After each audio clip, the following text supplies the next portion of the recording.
ইরানের পক্ষে যুদ্ধের ঘোষণা দিল উত্তর কোরিয়া।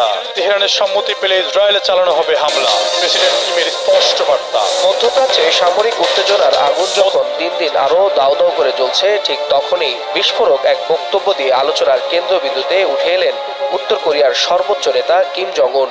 ইরান ইসরায়েল সংঘাতের টানটান মুহূর্তে সরাসরি ইরানের পক্ষ নিয়ে তিনি ছুড়লেন কঠোর হুঁশিয়ারি। প্রয়োজনে তেহরানকে ক্ষেপণাস্ত্র দেবে পিয়ংইয়ং, তবে একটিমাত্র মিসাইলই নাকি পৃথিবীর মানচিত্র থেকে ইসরায়েলকে মুছে ফেলতে যথেষ্ট।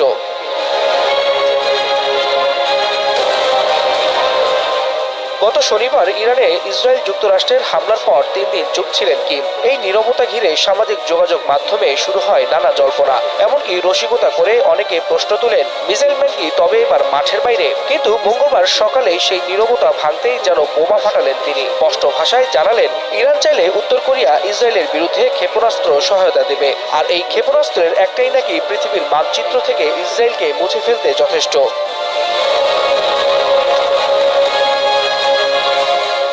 এই বক্তব্য মুহূর্তেই ছড়িয়ে পড়ে বিশ্ব মিডিয়ায়। একদিকে সমর্থকদের উচ্ছ্বাস, অন্যদিকে সমালোচকদের তীব্র প্রতিক্রিয়া। ফলে সামাজিক মাধ্যমে ঝড় তুলছেন নেটিজেনরা। কেউ বলছেন এটা কূটনৈতিক চাপ বাড়ানোর কৌশল, আবার কেউ মজা করে লিখছেন মামা কিম আবার খেলায় ফিরছেন।